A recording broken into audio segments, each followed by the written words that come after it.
I'm Marcos. And I'm Kirsten. And this is the Minnesota Real Estate Investing Podcast. Join us every week as we discuss real estate investing in the land of 10,000 lakes.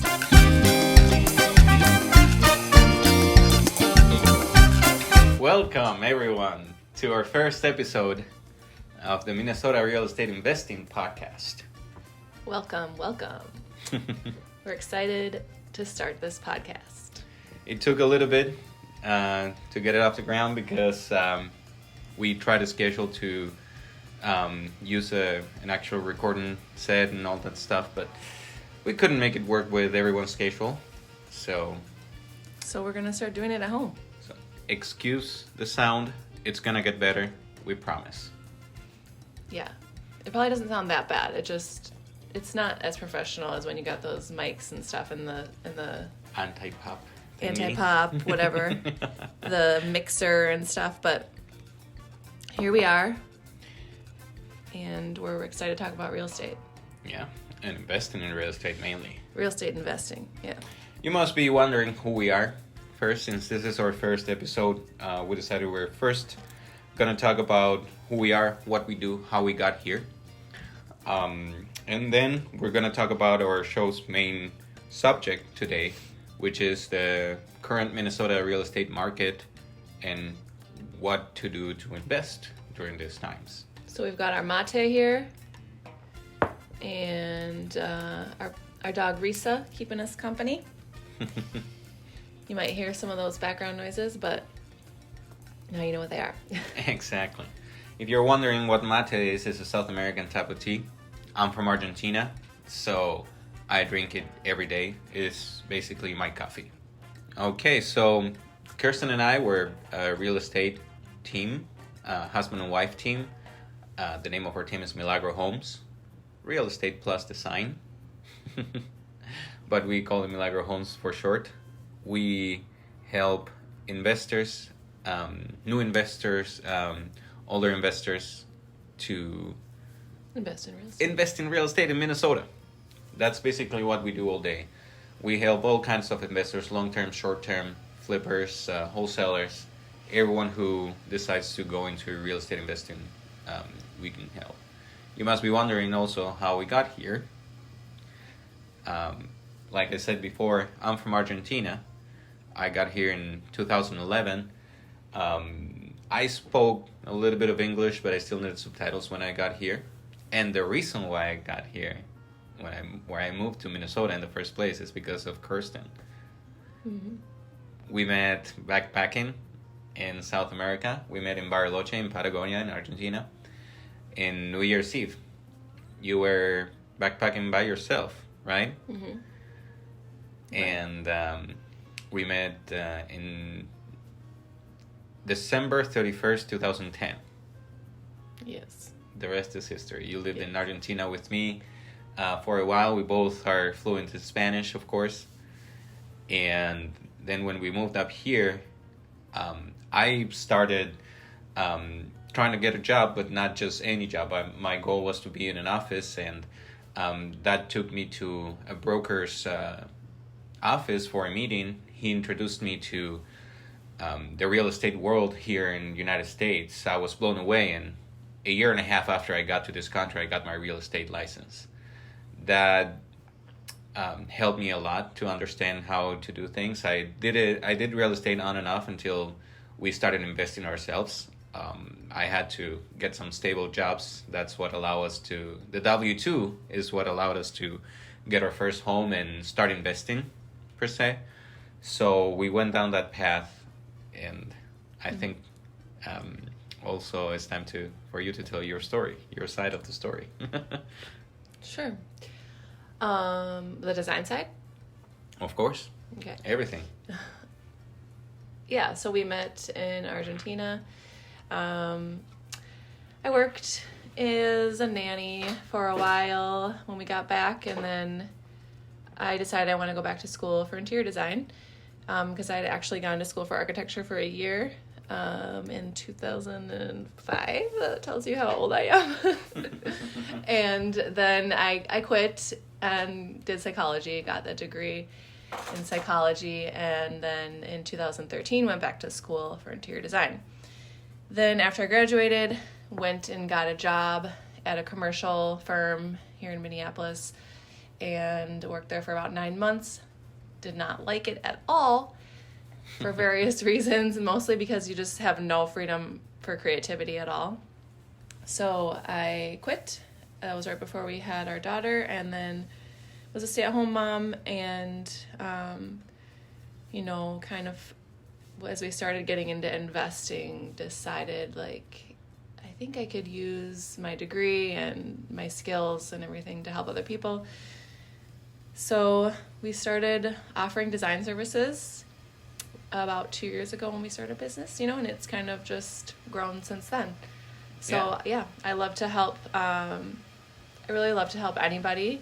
I think I'm really good at helping people with investment properties because I know how to add value to a home for less money, so I think that's one of my skills. But I also really enjoy just looking at any house and kind of like feeling out what it needs to feel like a home. So yeah, I love your phrase. Every time that you get into a house, you always say that you let the house speak to you. Yeah.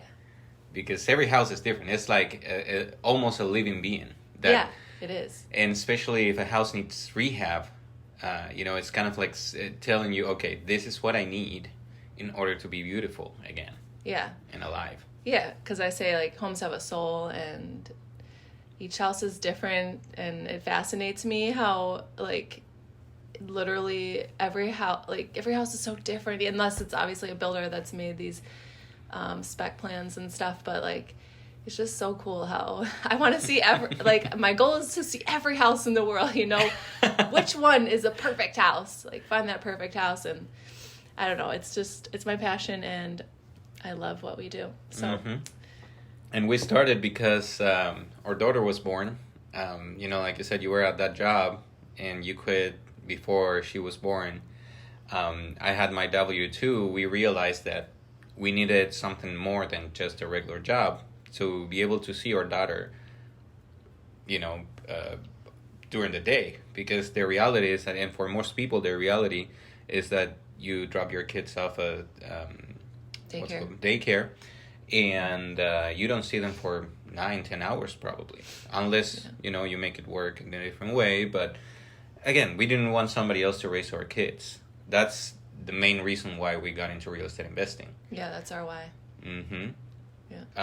It's our kids, and we do everything so we can spend more time with them. Of course, it's not 100% of the time because we have to focus in the business. But yeah. And what's fun is also that thanks to that, we moved a lot because we sold our first home that we completely renovated ourselves, and that allowed us to buy our first duplex. And all that, we did it with kids.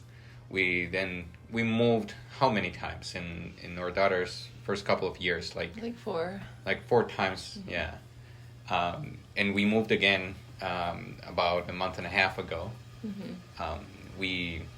This time we kept this property, and we have tenants in our last single family home now, and we moved closer because we have business, mainly in Minneapolis, St. Paul, and the metro area, and we were living in Rockford, and it was just getting to be too much traveling, and we knew that we could rent it for this amount of money, and we're cash flowing a lot in that property. So yeah, that's what we do all day. We are passionate about helping other people invest in real estate so they can achieve financial freedom, and that's what we want to. So we've lived it, and we're doing it, and that's the experience that we bring to help others. So exactly. We've done the BRRRR method, we've done flips, we've done buy and hold. We haven't done any short-term rentals. Nope. But that's coming, maybe. Yeah. Definitely would like to do that someday. Yeah. We just need to find something where the numbers actually work, and it's a little bit more challenging than other things there. So Okay, so now that you know a little bit more about what we do, who we are, and all that fun stuff, since we are licensed real estate agents, investor consultants, and we have all these tools available to us, and we're completely into the business 100%. This is our life. It's kind of hard sometimes because being husband and wife doing this, we just don't stop talking about real estate. So, I mean, I'm not saying... Our daughter knows a single family home and like... open houses. Unfinished basement. Like, it's so cute how she's 4.5. Our son is 2, in a couple of months. And so he talks a lot, but obviously he's younger. But our daughter is catching on to all these terms, and she's like, one day I'm going to invest all my money. And we're like, that's it. My job is done. Yeah. Like, we did our job. She's not even 5 years old, and she knows that she wants to invest in real estate. That is amazing. Yeah. So that just tells you how much we eat. What do they say? Eat, breathe, and sleep real estate.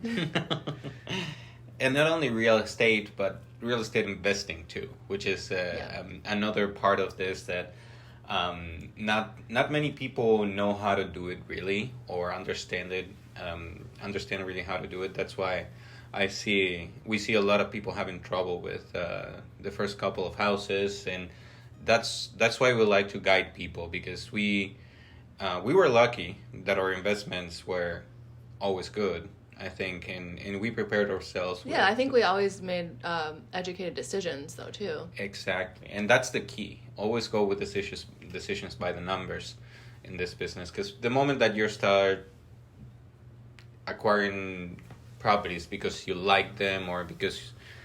for any emotional reason. Any emotional reason, it's the wrong reason. You have to look at the numbers. You have to look at it making sense. You have to look at areas, everything. So. Yeah. So what's going on in Minnesota? Like. Exactly. That's what everyone's wondering, right? If you're tuning to this show right now, you're wondering, what's going on here? What do I do? Mm-hmm. So let's start talking about how the market has changed. Everyone knows that the market has changed. We're not in the same... Do they, though? Do they? Those sellers out there. Well, I think they're still stuck. Yeah, some people are still stuck in thinking that they're going to get the high price that some people got 6 months ago, and that's just not going to happen. Even the market has changed even 2 weeks ago. It's different than even 2 weeks ago, I would say. So... let's talk about what's going on, mainly, which is this shift that we're seeing that happened. It started in June, July. End of June, beginning of July. People, the buyer sentiment wasn't as high as it was the prior years, and it's due to the interest rates, mainly. You buying a house for $50,000 or even $100,000 more of the asking price, it is a good idea if you're paying 2%, 3%, 4% interest rate even. But when you're now getting to the 6, 7, maybe 8, depending on your credit score, that is a completely different story. And we've seen it and experienced it ourselves with some clients as well, that buyers are not willing to pay even what the comps say that they should pay. And that started on mainly in July. In June it was starting slowly. And now houses on the market are lasting longer. Even flips that are gorgeous flips in great areas, they're still lasting at least a month or more. And that doesn't mean that there aren't houses selling multiple offers. When there's a good deal, yeah, it's going to fly off the market. But unfortunately, that's not a common thing anymore, having multiple offers and all that stuff. And it's kind of weird too, right? Because you can have a house that sells in multiple offers and the house right next door, maybe even a better house for about the same price, and it just sits there. Yeah, I think it was that realtor that we went into that one house looking for an investment. She was like, it's the tale of two markets. You know, because it is. There's like these two markets going on. There's a market where houses are still selling and multiple offers are selling in a weekend, and then there's this other side where they're sitting and nobody's buying. Mm-hmm. It's so weird, and it's the good deals and the good investments that are selling. Exactly. Quickly. When people see that, when retail buyer, let's call it retail buyer, somebody that wants to live in the house, sees a house that's finished, that's great, because they're probably going to be like, okay, I don't have to work on this at all, and I can just move in. But when they see that it needs work, they may not be as eager to move in. However, if it needs work but it's not that much, maybe it's just paint, maybe it's just some aesthetics. Yeah, but you have to also remember, so like what we've been talking about is with these hikes in interest rates, people can afford maybe $100,000 less than just a few months ago what they could have afforded. So like, are they going to want to buy a house that they have to do work on now? Like when just a few months ago they were seeing homes that were move-in ready? Probably not. Exactly. The spike in interest rates made it so people that were looking at $500,000 houses now probably are going down to the low 400s or even lower, depending on how long they've been looking at houses and you know, their credit score, other variables. As always, you know, is not just one thing and that affects the affordability of a person to buy a house. And imagine going from a house that's $500,000 to seeing 400,000. That's a big difference in houses. It's a big difference in areas too. And if you want to live in a certain area, the house that you're gonna afford now, it is not nearly as big or as pretty. Or maybe there aren't even any houses in the price range in that area. Exactly. Like Plymouth, for example. Oh, yeah. Like there's a lot of homes that are in the 500,000 range, but they are outdated. But then if you go down to like 400,000 range, they're going to be more like Ramblers and, you know, more older homes. And very outdated. Quite a big difference in what you can afford, yeah. Mm-hmm. You're going to run into issues where we investors like to deal with, because that's when we can get houses cheaper, which they have mold that we can solve. We can get that solved really easily sometimes. Maybe an old furnace, maybe, you know, changing something to the house. And when especially first-time home buyers see that, they run away from it. Yeah, and I think there's a lot of first-time home buyers out there because of our millennial generation, you know? Exactly. It seems that the last couple of years, our generation decided to come into the market with a pedal gas press to the... Yeah. How do you say it? Yeah, with their foot on the gas pedal. There you go. This is the thing about English being your second language. You don't remember idioms very well. But you know what I mean. Yeah. Yeah, so... That's obviously the number one thing. Yeah, that's the number one thing. And that's what affected the last 2 years, too. So the last 2 years, what happened? We had unrealistically low interest rates with millennials coming into the market ready to buy houses finally. And that generated this increase in the house prices. So it's capitalism 101, I like to call it, because it's supply and demand. Inventory was very low because people during COVID, maybe they didn't want to have a bunch of people going through their houses. I actually have done showings with a cell phone. I was just by myself in a house, showing a house through a video call or videos, just recording videos for buyers. Not many people wanted to have people going through their house in that situation, and it's understandable. That made the inventory being really reduced at an all-time low, and we've been struggling with inventory since really 2010, 11, I would say. So ever since I started in real estate, Not 2000. I think later than that. well, I started in real estate in 2013, and I have never heard anyone saying anything other than the inventory is record low. Every year seems like the inventory just shrinks since I started. So, Well, and now it's really not going to go up because you have to think so many of these people have these low interest rates now. And who's going to want to sell their house with a 2.5 interest rate and go into it with a 7% interest rate? which Like, is unless you absolutely have to, people are not going to do that. exactly, if you, and even if you absolutely have to and you can't at least break even or recoup the money that you put into the house, probably a better idea is to rent it out. Yeah. And that's what's happening too. You have an inventory that's super low.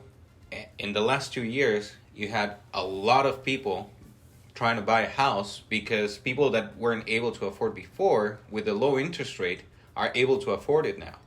Even a starter home, even a house that maybe it's 200,000, you know, you can now buy a house because your debt to income ratio mixed with credit score mixed with the interest rate that you can afford now allows you to buy a house instead of renting. And owning a property is much better than renting, and especially if the interest rate is 2, 3, 4%.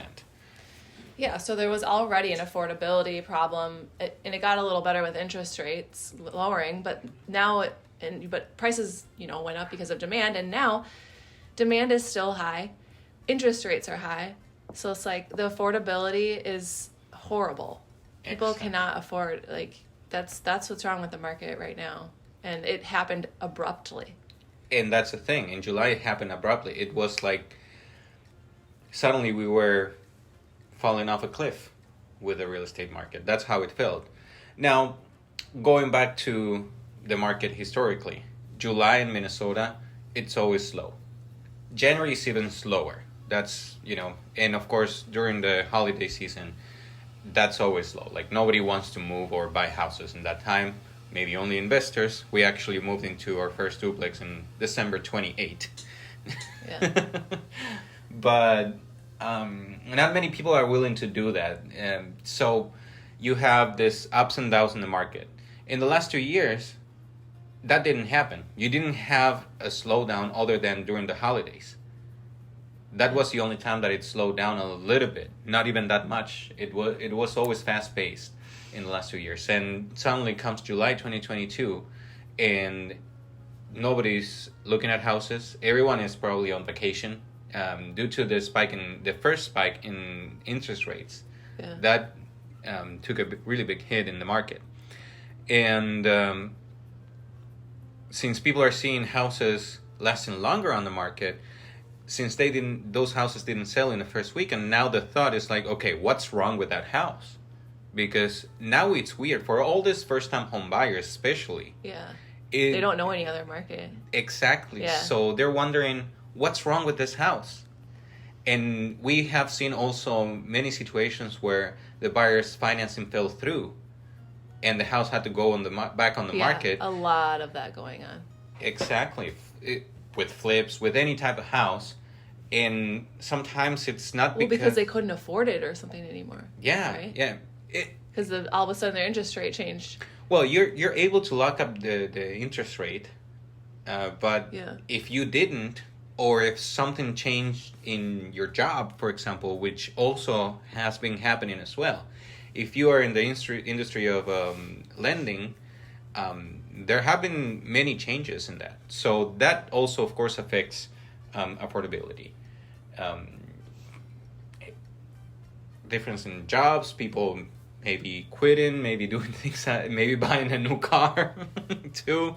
And before you close on a house, any movement that you do monetary wise, any new line of credit that you acquire is gonna impact your ability to purchase that house.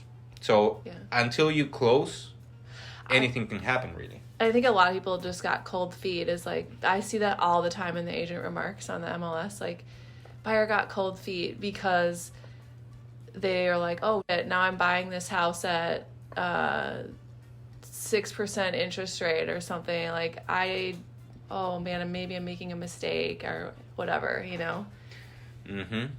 Well, and that's the thought. It's like, okay, now I'm buying a house that's quote unquote overpriced. Yeah, and it's overpriced, yeah. I mean, it is overpriced because we see the market now shifting, right? And we see that people have been paying a lot of money. It made sense before because it was cheap to buy those $50,000. So in the long term, you actually end up paying less for paying more for that house, even though that sounds backwards. Yeah. So now people are saying, okay, I have like an increase in 1-2 points. We even saw ourselves in our investments. We were before the very last increase, we were able to afford one interest rate, and now our cash flow is changing drastically because of an increase of 1 point in the interest rate that we can get. And at the same time, the offers that we're giving out are even worse. Let me give you an example. We are always looking at houses to invest. And we submitted offers and talked to other agents and wholesalers to get certain houses with the interest rate we had up until a couple of weeks ago. And now those houses came down in price much closer or even at the price that we needed them to be. However, since our interest rate went up, now we need them even lower. Mm-hmm. So I think that what's happening too is that sellers are figuring out too late that they need to accept different offers. We even have a case where sellers have rejected offers, and they are now trying to get offers lower than the offers they rejected in the first place. Yeah. So it is all really, I don't want to say weird, but it is a strange market to navigate because you have to be really careful, especially for investing. That's why right now, for example, we don't feel comfortable with doing a flip. Yeah. This is a good segue into what to do in this market. Exactly. Yeah. So let's talk about that for a second. Flips. If you're going to do a flip right now, you always make your money when you purchase a house. Always. But in this market, even more. So unless you get a house at a really discounted price, which is going to be really challenging to do too, because people, even off-market deals, people are still thinking that they can sell their house at the same price that their neighbor sold it 6 months ago. And that's not going to happen. So, or even what was happening before, which is like people selling houses on the market that had many issues and they still sold for top dollar. That's not going to happen anymore. If your house needs work, it's probably going to sit there unless an investor comes in and decides to do their risky movement of fixing it up. And they're not going to offer full price. Exactly. No investor that we know that are doing things right now is offering full price for any house. Now, there's a difference between the value of the house and the price that the seller is asking for it.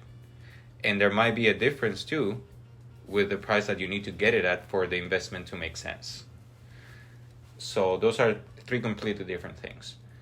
And when it comes to flips, and I'm going to talk about that for a few more minutes and that's it, what we're doing is looking at the comps that are, well, we were looking at the comps in the last 30 days, but unfortunately that's outdated now because that's the other thing. With the last increase, what was it, like a week or two ago, all the homes that we're seeing closing right now are counting an old market that's not there anymore. And that's what happens all the time. That's why it's so hard to pin down in this shifting times when interest rates are changing so much and so quickly. It gets very hard to even try to predict what the value of a house is going to be. Comping out properties, you're so right. Like, it's close to impossible. It's close to impossible. We are depending on, and we know, for example, that inner cities, so Minneapolis, St. Paul's, in the metro area, the market has slowed down even more in Minneapolis and St. Paul. Like we said, that doesn't mean that there aren't houses selling in a weekend or a week or faster. That doesn't mean that, or for the price that they're asking for. It just means that investing gets trickier because you don't know really what the buyer is going to ask for. Some buyers are asking for the whole 3% contributions, even without offering full price or offering that 3% extra to the asking price like they were before. And sometimes they ask for contributions from the seller, so you can ask for the seller to pay your closing costs for many different reasons. And the main reason that they're asking for it right now is to be able to reduce their interest rate. So you can ask for 1 or 2 points, and 1 point means 1% of the purchase price towards the fees that the lender has, and you buy down your interest rate. So when you're doing a flip, all those are things that you have to think about. If you look at the house that sold, even the neighbor, it could be the neighbor, and it sold in March for $500,000, you probably are not going to sell that same house right now for $500,000. You're probably going to sell it for $450,000 or even lower. I would say even lower. Yeah, that's a pretty big.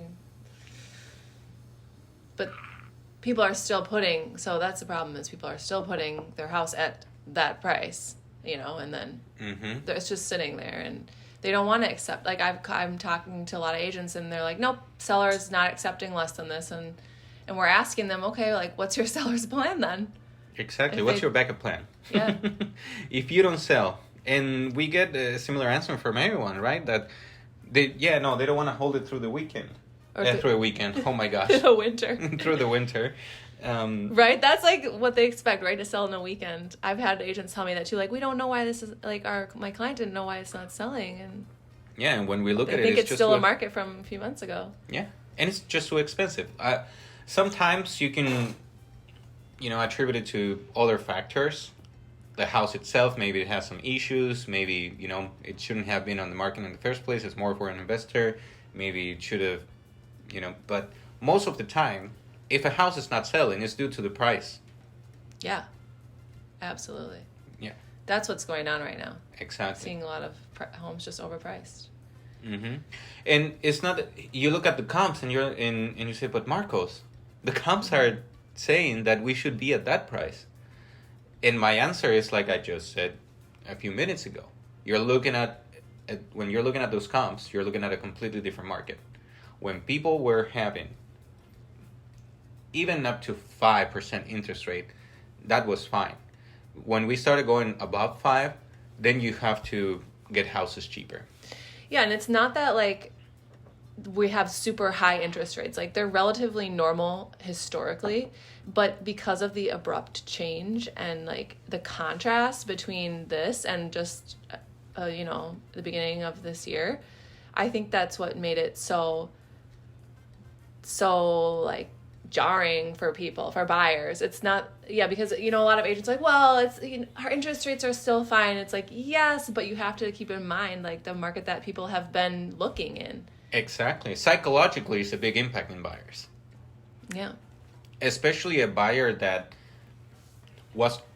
has been looking for a house, let's say, for 6 months.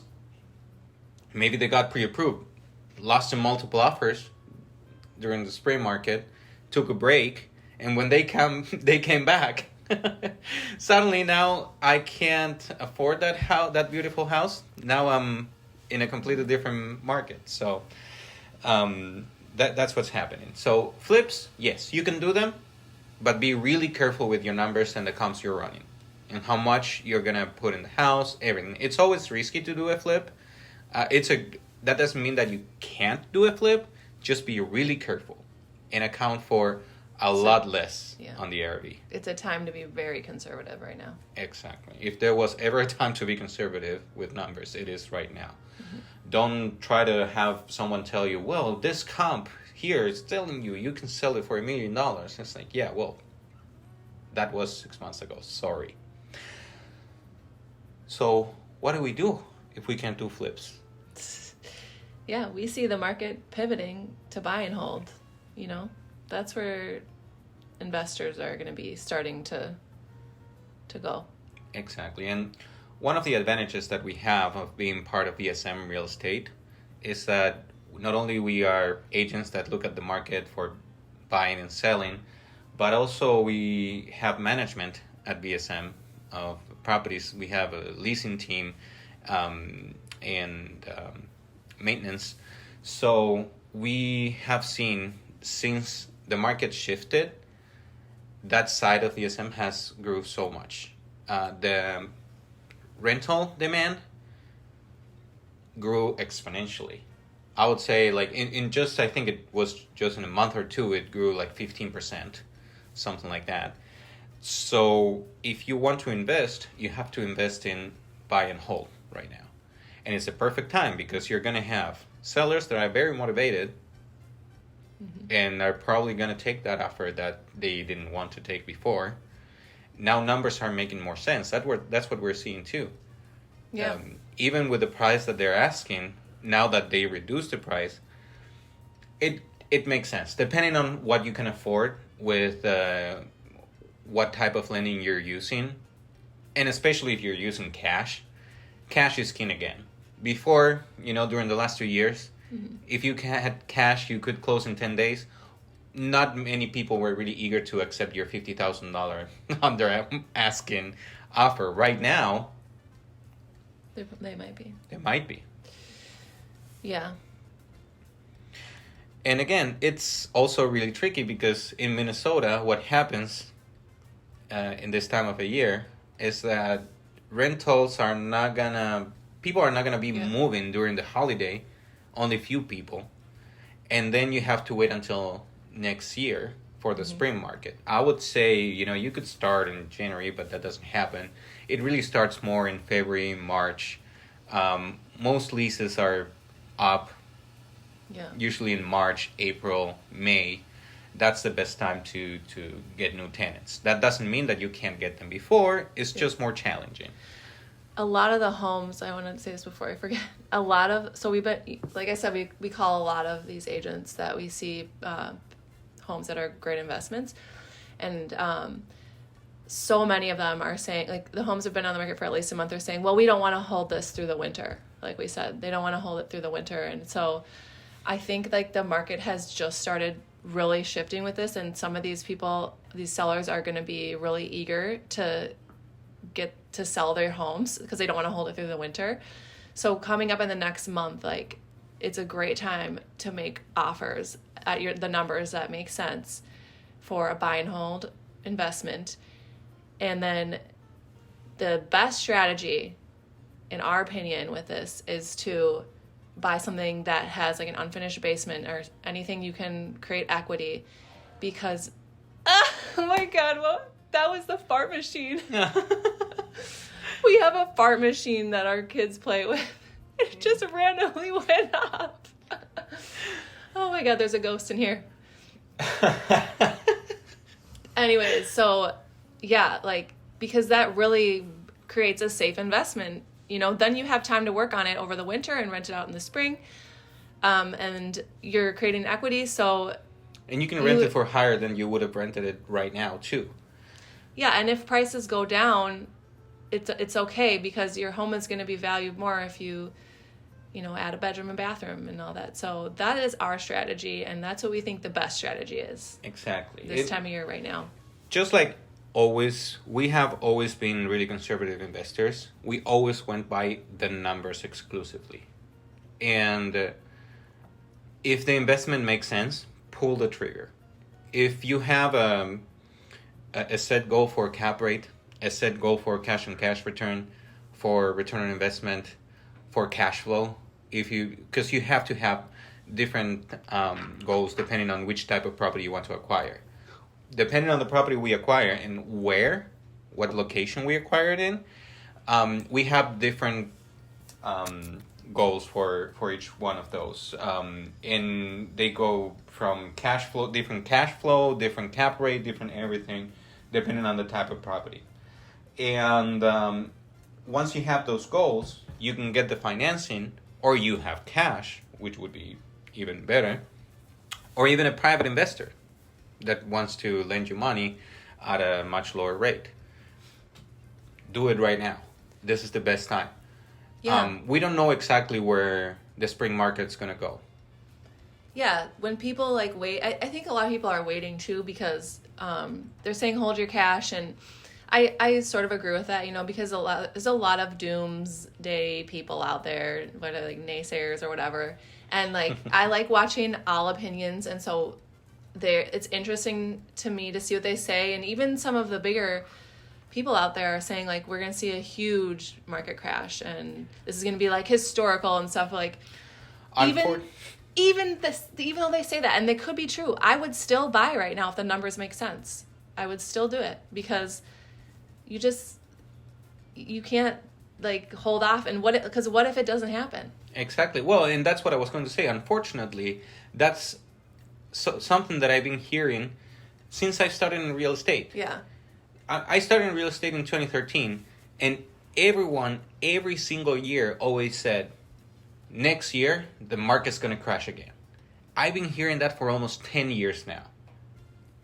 And people that I know that have been longer, they've been hearing that since the last crash, basically. It's like, oh, you think this was bad? Wait until next year. It's going to be even worse than 2008. Even if it does, and you've spent some of your cash on a property before it happened, you can still do other strategies like creative financing and other people's money, using private money to buy properties. Like there's always a solution or a strategy. You just have to be creative and like think of a way to make it happen. Yeah. And you can do it right now too. You don't have to, if you don't want to spend your money, you can approach the seller, or if it's on the market, the agent and the seller. Sometimes you have to approach them both and tell them, okay, you don't want to hold this property through the winter and you don't want to come down in price. I am going to need you to hold a note, which is basically you being the bank right now. I'm going to take care of the property. You're going to collect money, but you have to give me a good enough deal to go through that. Yeah. So those are all some strategies that you guys can start trying. Yeah. We went over a little bit on the time that we wanted to go over here, but this is what happens. We talk real estate and we just can't stop. Yep. So yeah, I think, that's kind of all we should share today. What do you think? I think that, this is more, we can go more into creative strategies to acquire properties and all that stuff, but I think that that's more down the road. Yeah, we have a lot of fun ideas, and we want to bring on guests on this show, like all our friends in real estate, and meet new people and, get inspired by some of the bigger players in our market and everything. So yeah, that's the idea. The idea is to give everyone a conversation between people that are actually investing in your own market. We want you to know what's going on here so you can make your decisions based on the information that we're sharing with you. And of course, if you want to write an offer or have any questions, you can always reach out to us.